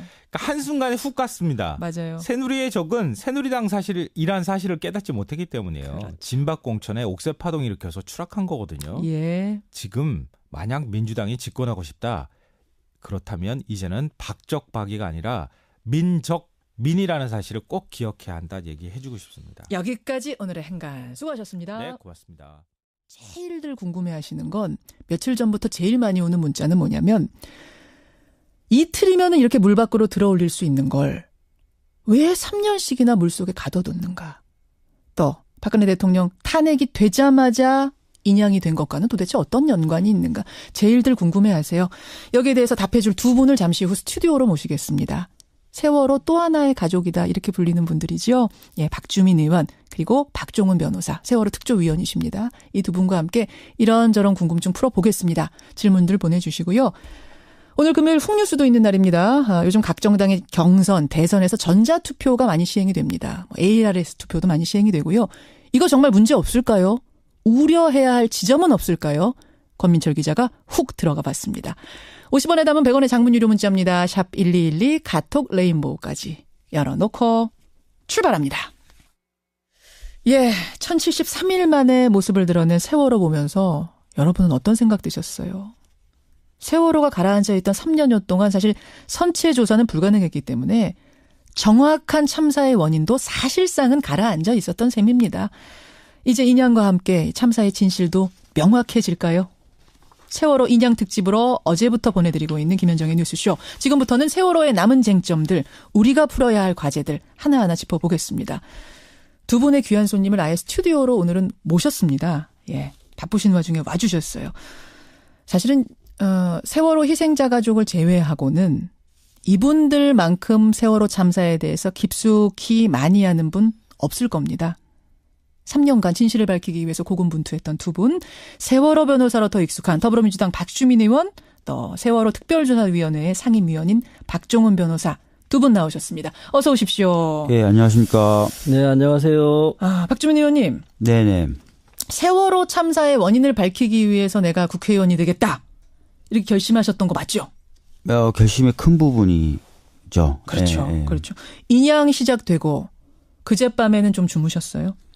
잠을 거의 못 자겠더라고요. 그렇죠. 계속 긴장되고 일어나서 잔다고 누웠다가 일어나서 속보 들어온 거 있으면 보고 계속 그걸 반복했었죠. 네. 잠이 저도 안 오던데 박종훈 위원님 어떠셨어요 그젯밤? 예, 사실은 저는 이게 오한이 나와가지고 아이고. 사실 몸살이 걸렸는데 그러니까 다른 무엇보다도 미숙 가족을 생각하면 정말 그분들의 애간장이 이미 다 녹아 없어졌을 텐데 그 심정을 생각하면 정말 저도 따라서 좀 아파가는 것 같습니다. 그래요.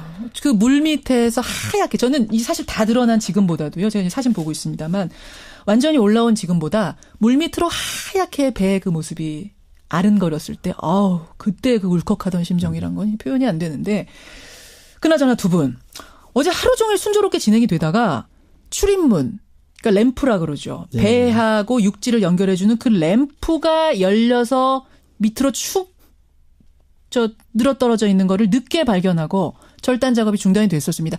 아슬아슬하게 제가 방송 들어오기 직전에 이 절단 작업을 했습니다만 하마터면은 이거 다시 내려놓을 뻔했던 거죠. 네, 맞습니다. 네. 네.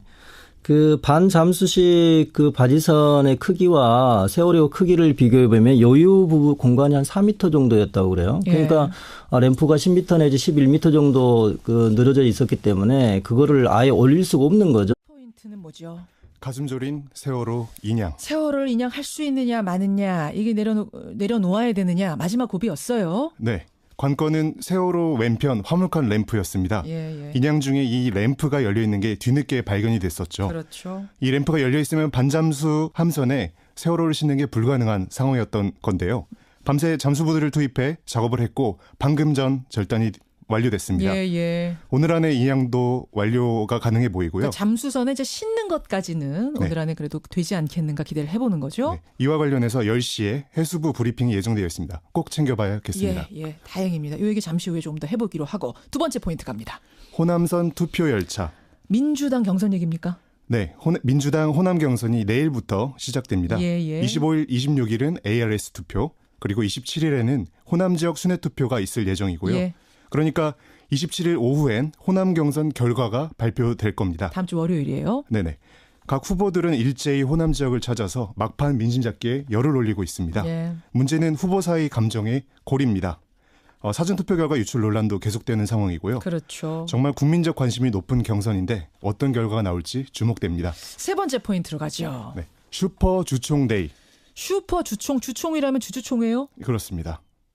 삼성, 롯데, CJ, 현대 굴지의 대기업들이 일제히 주주총회를 오늘 하루 사이에 엽니다. 오늘? 네. 무려 924개, 상장회사 전체 45%나 되는 주주총회가 오늘 하루 사이에 열리는 건데요. 예. 같은 날 이렇게 많은 회사들이 동시에 주주총회를 열게 되면 여러 기업에 투자한 소액 투자자들은 관심 있는 주주총회에 모두 참석하는 것이 사실상 불가능해집니다. 내가 여러 회사의 주식을 가지고 있는데 동시에 주총 열리면 정말 이거 다 못 가는 거잖아요. 그렇죠. 그래서 일각에서는 소액 주주자들을 배제하기 위한 기업들의 담합이 아니냐는 지적까지 나오고 있습니다. 의심할 만하네요. 네 번째 포인트 뭡니까? 먹구름 속 월드컵 본선. 어제 있었던 월드컵 축구 얘기예요. 네네. 간밤에 잠 못 이루신 분들 많으실 텐데요. 그러게요. 네, 어젯밤에 있었던 중국 허롱 스타디움에서의 한국 대 중국, 러시아 월드컵 아시아 최종 예선. 네, 우리나라 내내 우세하게 경기를 해놓고서도 결과는 0대1 충격패였습니다. 예. 네, 역대 32번의 중국과 A매치에서 벌써 이제 두 번째 패배를 한 건데요. 사실 중국 선수들이 공한증 있다 뭐 이랬는데 다 털어낸 것 같아요. 그런 거 아닌가 걱정이 됩니다. 슈틸리케 감독은 손흥민 선수의 결정이 큰 원인이다라고 밝혔지만 일각에서는 감독의 전략 부재 자체가 원인이라는 비판의 목소리도 큽니다. 슈틸리케와의 앞날 순탄치 않아 보입니다. 여기까지 오늘의 포인트. 민경남 PD 수고하셨습니다. 감사합니다. 배가 많이 넘어가 있습니다. 음료됐습니다. 빨리 와주십시오.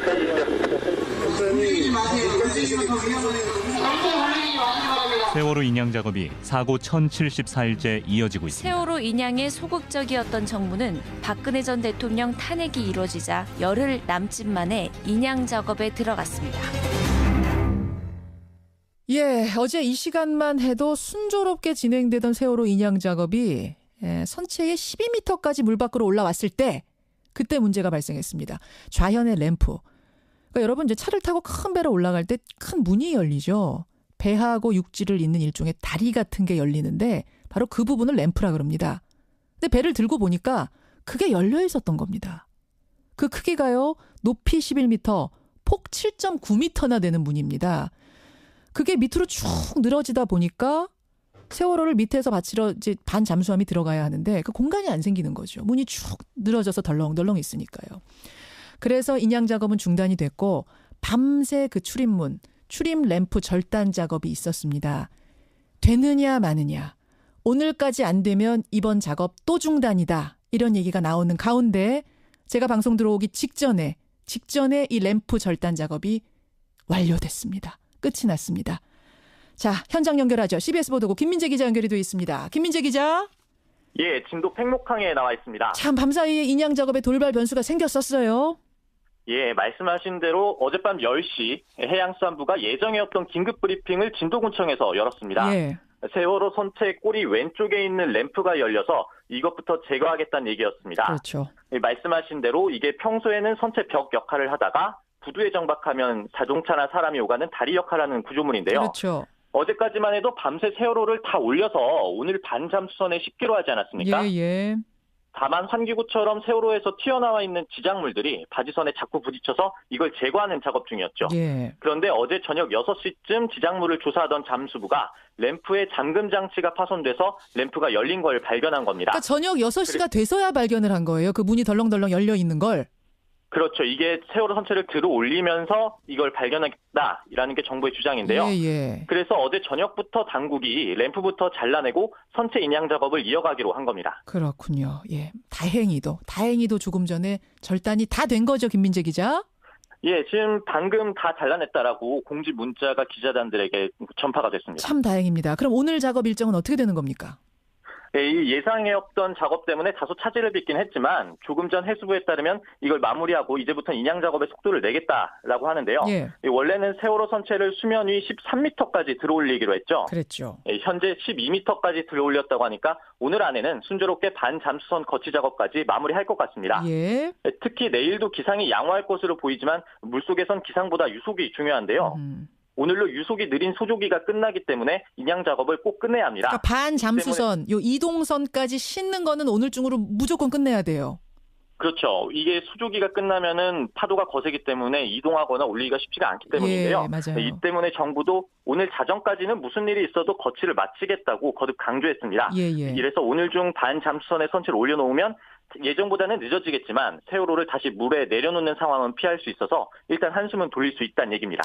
참 다행입니다. 그렇죠. 램프를 그런 상태로 놔두고 그거는 물론 그렇죠. 이제 도대체 언제 램프가 그렇게 열려 있었는지 올라오는 과정에서 발견을 못했던 이유는 뭔지 또 거의 다 10m 정도 올라온 다음에 발견한 이유는 뭔지 그거를 뭐 따지기에 앞서서 어쨌든 지금 상황에서는 램프를 제거해야만 되는 상황인 것 같습니다. 그래서 이게 제거가 오늘까지 안 되면 소족이 끝나고 이거 큰일 난다 했는데 다행히 제거는 했네요. 근데 박주민 의원님 지금 우리 박 의원님도 잠깐 박 특조위원님도 잠깐 말씀하셨습니다만 분명히 잠수사들이 들어가서 지금 밑을 다 봤다는 거잖아요. 인양 작업하기 전에. 그리고 들어 올리는 와중에도 계속 물속으로 왔다 갔다 했을 거 아니에요. 이거 어떻게 12m 들어 올릴 때까지 모를 수가 있습니까? 그래서 뭐 지금 그냥 해수부 해명으로는 바닥에 닿아 있는 동안에는 해저면하고 닿아 있으면서 닫혀 있는 상태처럼 보였다는 거죠. 예. 그리고 이제 올리면서 이제 그것이 열려지게 된 건데 미처 확인을 못했다, 알질 못했다라고 얘기를 하고 있어요. 그래서 이 부분도 사실 많은 국민들이 좀 의문을 가질 수도 있는 그런 상황이 됐습니다. 특히 이제 선원들이 했던 진술들을 보면은 이 램프 쪽에서 뭐 원래 이게 완전히 밀착이 돼서 진짜 햇빛도 보이면 안 될 정도로 빛이 통과되면 안 될 틈으로 그 정도로 완전히 밀착시켜서 닫아야 되는 그런 문인데 일종의 문입니다. 문인데 일부 선원들의 진술을 보면은 출항하기 전에 햇빛이 보였다. 그 문 틈으로 빛이 들어왔다. 그러니까 그만큼 꽉 잠기지 않았다. 이런 얘기를 해서 램프 부분의 이상도 사실 침몰 원인 중에 하나일 수 있다고 계속 전문가들은 지목을 해왔었거든요. 근데 이 부분을 이제 떼내게 되면은 하필이면 그 문이 지금 떼내게 되면 이제 그 사실 여부에 대한 검증이 어려워지는 것이 있어서 전문가들은 이제 어쩔 수 없이 떼내더라도 그 잠금 장치 부분이나 이런 것들은 사진을 좀 촬영해 놔둬서 이후에 진상 규명할 때 좀 증거로 쓸 수 있게 해야 된다는 이야기들 많이 하고 있습니다. 그래서 말이죠. 그 상하이 셀비지라는 인양 업체 여러 가지로 못 믿었다는 우리 문자도 많이 들어옵니다. 상하이 셀비지라는 곳. 국민들이 이 어려운 업체 이름을 다 외우셨어요. 상하이 셀비지. 이 업체 선정 과정에는 문제 없습니까? 박 특조위원님? 그 절차상 하자를 따지려면 모든 그 정보가 이제 공개가 돼야 되는데, 형식적 절차만 가지고 보면은 좀 그 다툼의 여지에 대해서 좀 의견이 많이 갈리는 것 같습니다. 무슨 말씀이세요? 그러니까 예를 들어서 이제 기술 점수가 1등이 아니었다. 그런데 또 금액은 또 851억이니까 가장 싼 기업이었다. 금액으로는 1등이었고 기술로는 몇 등이었어요? 2등 정도였죠. 2등이었어요. 그리고 이제 그 당시에 상하이 셀비지가 그 제시했던 거는 크레인으로 인양한다는 거였지 지금과 같은 이 방식이 아니었거든요. 오히려 지금 제킹바지선이나 이런 반잠수선을 이용하는 거는 오히려 기술 점수 1등 기업이었지 않나요? 그 다른 기업에서 다른 기업에서 제시했던 방법이에요. 그러니까 결과적으로는 겉으로는 통째로 그대로 인양한다. 손상 입히지 않고 그다음에 싸다. 요 두 가지가 이제 선정 이유 중에 핵심 사유였다고 보는데 지내놓고 보니까 구멍을 막 뚫죠. 원래 자기가 제시했던 방법이 아닌 방법으로 또 하죠. 그러니까 일반 상식으로 볼 때 이게 제대로 된 선정이었냐라고 비판이 쏟아질 수밖에 없는 상황인 거죠. 게다가 이게 지연이 되고 막 방법 바꾸고 하면서 돈은 결국은 들 거 다 들었잖아요. 그렇죠. 싸게 된 것도 아니잖아요. 그래서 이 과정의 문제가. 근데 1등인 업체는 왜 떨어졌어요? 기술 1등이었던 업체는? 제가 알기로는 입찰하고 나서 그 관련된 자료를 제출하고 또 일종의 보증금 같은 걸 납부하는 절차들이 있는데요. 이 절차들을 제대로 지키지 않았다라는 얘기를 들었습니다. 절차상 하자 때문에. 해수부는 그렇게 말하는 거죠. 절차상 하자가 있었고 해수부 쪽에서 제시했던 금액을 좀 약간 초과한 측면도 있었다. 뭐 이런 이야기들이 있는데요. 근데 아마도 이런 그 인양업체 선정 과정이나 인양 과정에 대해서는 나중에 지금 사실은 미습자 가족이나 여러 이제 희생자 가족 생각하면 지금 인양 자체가 아주 중요한 관건이기 때문에 나중에 아마 좀 따져볼 필요는 있는 것 같습니다. 알겠습니다. 세월호 또 하나의 가족이라고 불리는 두 분, 박주민 의원, 박종훈 변호사, 특조위원과 함께하고 있습니다. 근데 박주민 의원님. 국민들이 지금 이구동성으로 하는 말이 있어요. 아니, 왜 이제야? 아니, 하겠다라고 마음 먹으니까 이틀 만에 물 밖으로 나오는데 도대체 지금까지 뭐 한 거야? 국민들은 정말 안 돼서 못하는 줄 알았거든요. 근데 이제 보니까 안 해서 못한 거네. 근데 이제 사실 지금 세월호 선체를 끌어올리는, 즉 부양시키는 작업이 본격적으로 시작된 건 이번 3월 18일부터라고 보시면 돼요. 예, 예. 그러면 그 전에는 바로 끌어올릴 수 있는 상태였냐? 그건 아니었고요. 3년이라는 시간 동안 어떤 일들이 진행됐었냐면 인양을 할지 말지 결정하고, 예. 그다음에 인양 업체와 인양 방법을 결정하고, 결정된 방법에 따라 세월호 선체 밑에 리프팅 빔을 삽입하고, 그다음에 그 빔에다 와이어를 거는 그런 작업들을 계속 해왔던 건 사실입니다. 예, 예. 그래서 이제 그 작업을 다 마친 것이 올해 3월 달이었던 거고요. 그러니까 하루아침에 땡 하고 되는 건 아니에요. 그건 분명합니다, 그렇죠. 여러분. 예. 다만 근데 이 인양업체를 결정한다든지 인양 방법을 결정한다든지 리프팅 빔을 삽입한다든지 하는 과정에서 저희들이 봤을 때도 좀 석연치 않게 시간들이 계속 지연이 된다든지 이런 모습들이 있었기 때문에 과연 정부가 열과 성의를 다해서 하고 있느냐, 예. 이런 비판을 계속 했던 겁니다. 그래요. 특히 이제 상하이스 LBG가 갖고 있었던 기술력이나 이런 부분에 대한 문제 제기도 많이 됐었는데요. 맞아요. 일단 해저면의 상태에 대해서 제대로 된 정보를 갖지 않고 작업들을 시작했다는 이야기도 하고, 예, 예. 리프팅 빔도 원래는 10개를 삽입할 걸 예정했는데 33개를 삽입했거든요. 그렇죠. 이런 것들 보면은 기술력이나 경험이 충분했던 업체는 아닌 것 아닌가라는 생각을 하게 되는 겁니다. 거기서부터 잘못되다 보니까 계속 이 정도 부패와 훼손이면은 이건 어느 정도나 심각한 걸로 보세요? 예, 선체 외판은 페인트가 칠해져 있고 또 그 외판의 둥께가 두껍기 때문에 3년간 물속에 들어 있어도 뭐 함몰이나 변형의 흔적은 찾아보기가 힘들 겁니다. 그렇지만 이제 내부 격벽 같은 것들은 자체적으로 이미 함몰된 부분도 있을 거고, 나중에 조사를 위해서 진입하는 과정에서 추가로 함몰할 수 있기 때문에, 예. 안전도 검사를 철저하게 해야 될 것으로 생각이 돼요. 그래요. 제일 중요한 임무는 미수습자 9명 찾는 일인데, 이 배의 상태로 미루어 봤을 때, 물론 뭐 예단은 못하겠습니다만, 속단은 못하겠습니다만, 미루어 봤을 때 작업 과정 어떨 거라고 짐작되세요? 예, 가장 중요한 부분입니다. 현재 미수습자 9분을 찾는 것이 가장 중요한 부분인데, 예, 예. 현재 그 선체가 이렇게 자연으로 누워져 있는 상태인데, 사실은 그 인양의 완성은 선체를 바로 세우는 거였습니다. 예. 그런데 이제 인양 과정에서 이 방법이 바뀌면서 현재 자연으로 누운 상태로 이 인양을 하겠다는 건데, 누운 상태에서는 사실은 그 진입하기가 쉽지가 않습니다. 그래서 해양수산부는 그 상부 구조물을 따로 분리해서 바로 세워서 하겠다는데, 그렇죠. 이 철제 구조물을 뜯어내는 것 자체가 크다란 그 작업이고, 그 과정에서 여러 가지 유실의 가능성이 있기 때문에, 예. 선체를 바로 세워서 제대로 수색하는 게 좋을지, 예. 이걸 떼어내서 하는 게 좋을지에 대한 기술적인 판단을 잘 해야 될 것으로 생각이 되십니다. 그렇군요. 그러니까 지금 오늘 보세요. 출입문 그거 하나 잘라내는데도 밤새도록 걸렸습니다. 우여곡절 끝에 잘라냈는데, 이걸 이제 객실 부분을 아예 분리해서 미수습자를 수습하는 게 얼마나 시간이 걸릴지, 기술적으로는 어떨지, 이것도 고려를 해야 된다는 얘기고, 그러니까 세우는 게 나을지, 아니면 이 상태에서 절단해서 구조하는 게, 수습하는 게 나을지, 이 부분은 고민을 해야 된다는 말씀이세요. 예, 그렇습니다. 네, 여기까지 일단 짚어보죠. 공기령 교수님 고맙습니다. 예, 감사합니다. 한국해양대학교 항해학부 공기령 교수까지 만났습니다. 안녕하세요. 유미경 님이요. 아니, 유실 방지망도 설치했다면서 그 설치하면서도 큰 출입문 열린 걸 몰랐단 말입니까? 유실 방지망은 제대로 설치한 거 맞냐? 그것도 의심스럽다 그러셨어요. 인양업체, 중국 업체죠. 예, 이 업체가 믿을만 하냐라는 의문들도 많이 보내주시는데, 오늘 2부에 박주민 의원 나옵니다. 세월호의 또 하나의 가족이라고 불리는 박주민 의원과 박종훈 변호사가 아예 스튜디오로 나오세요. 그분께 이런 질문 저런 질문 궁금증 다 물어보겠습니다. 네, 행간가죠. 듣겠습니다. 그러세요. 민당 경선이 시작이 됐습니다. 네. 이미 지난 22일 사전 현장 투표가 끝났고요. 바로 이번 주말에 ARS 투표를 시작으로 운명의 호남 경선이 치러지게 됩니다. 예. 다음 주 월요일이면 진짜 대선 판도를 결정지을 호남 경선 결과가 이제 나오게 되는데요. 월요일입니다.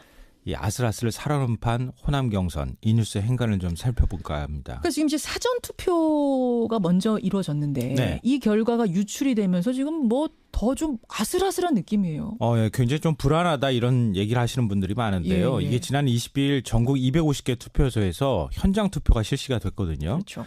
근데 그 이후에 이 현장 투표 결과로 의심되는 자료가 외부로 유출이 됐습니다. 누가 얼마 얻었다, 누가 얼마 얻었다, 뭐 이런 게 이제 어떤 후보가 돌아다니는 거예요. 카톡방에. 압도적으로 뭐 누가 높다, 뭐 이렇게 나와가지고 이것 때문에 더 지금 논란인데요. 그렇죠. 뭐 이 사실이 알려지자 당이 그냥 발칵 뒤집어졌습니다. 당 선관위가 근거 없는 조작된 자료다 이렇게 발표를 했지만 한때 후보들 사이에서 이 투표 무효, 경선 보이콧 주장까지 나올 정도로 굉장히 분위기가 격앙돼 있습니다. 예. 뭐 유포자를 찾아내서 처벌해야 한다. 뭐 엄중한 진상조사가 필요하다 이렇게 지금 요구를 하고 있는 상황입니다. 그렇죠. 아슬아슬 살얼음판 민주당 호남 경선 이 뉴스의 행간 이면에도 뭐가 깔려 있습니까? 네. 첫 번째 행간은 석류가 익을 대로 익었다입니다. 석류 얘기가 여기서 왜 나옵니까? 가을에 석류가 익을 대로 익으면 어떻게 됩니까? 터지죠. 예. 더 이상 견디지 못하고 속이 터져서 붉은 알이 밖으로 나오게 되잖아요. 그렇죠. 지금 민주당 경선 분위기가 바로 그런 것 같습니다. 갑자기 달궈져서 붉은 석류같이 속이 터져버린 상황이 되는 거 아닌가. 그러니까 후보들과 캠프 사이에 감정의 골이 팰 대로 패어서 이 진절이 나는 상황까지 치닫고 가는 거 아닌가. 이 문재인 안희정 후보 보시면 아시겠지만 이 네거티브 공방 주고받으면서 진절이 가난다, 정 떨어진다 이런 표현까지 지금 사용하고 있잖아요. 그러게요. 그러니까 이런 상황에서 현장 투표 결과까지 외부로 유출이 되면 이쯤 되면 뭐 거의 브레이크가 작동하지 않는 통제 불능 상태로 가는 거 아닌가 우려가 될 수밖에 없습니다. 그러니까 말로만 우리는 뭐 한 팀이다, 뭐 버스 위에서 내려와 캠페인하면 뭐 하겠습니까? 후보들이 심리적으로 같은 당 후보라고 생각을 해야 되잖아요. 그렇죠. 그러니까 그렇게 여기지 않으면 그만이거든요. 그러니까 마주 달리는 열차, 석류처럼 봉숭아 꽃이처럼 터지기 직전이다. 과연 이 흐름을 멈출 수 있을까? 국민들도 지금 조마조마한 심정으로 지켜보고 있다. 이런 얘기입니다. 그러니까 민주당 경선관리위원회가 더 철저하게 했었어야 돼요. 그럼요. 이런 상황까지 생각을 했었어야 되는데 이 과열 상황에서 이 문제까지 터지니까 정말 지금 석류처럼 돼가는 거 아닌가. 맞습니다. 우려가 나오는 거죠. 만약에 공개가 될 수 있는 상황이었다 그러면은 미리 공개를 하든가 아니면은 완전히 이럴 여지를 차단하도록 나중에 투표하도록 하든가 했었어야죠. 두 번째 인간 뭡니까? 두 번째 인간은 어게인 2002를 꿈꾸지만 어게인 2012가 될지도 모른다입니다. 이건 무슨 말씀이세요? 15년 전이죠. 2002년 민주당 경선 다 아마 기억하실 거예요. 우리나라 대선 경선 사상 가장 드라마 같은 경선이다 이런 평가를 받습니다. 노무현 후보가 돌풍 일으켰던 그 경선이죠. 네. 지지율 단 2%에 불과한 후보가 지지율 몇십 퍼센트 되는 후보를 다 줄줄이 꺾고 올라갔습니다. 그렇죠. 그러니까 특권과 반칙 없는 세상을 내세워서 이런 경선의 교과서 같은 경선을 만들어냈거든요.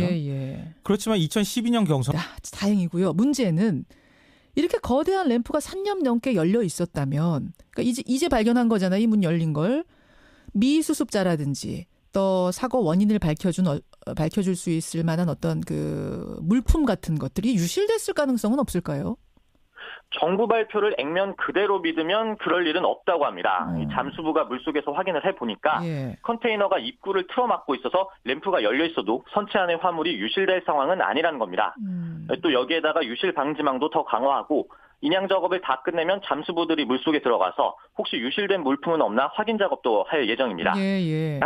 하지만 정부가 3년 동안 인양을 준비했다면서 이런저런 이유로 작업이 늦어지는 것 자체가 문제입니다. 그렇죠. 가뜩이나 인양을 일부러 늦춘 것 아니냐는 의혹을 받고 있는데 지금 제속도를 내고 있다지만 선체 밑바닥에 깔려 있었다, 뭐 리프팅 빔에 가려졌다 이런 돌발 변수 때문에 자꾸 작업이 늦어진다고 하니까 국민들로서는 불안함을 지우기 어렵긴 합니다. 이게 지금 램프가 무슨 11m, 7.9m 이렇다면서요. 굉장히 큰 램프라면서요.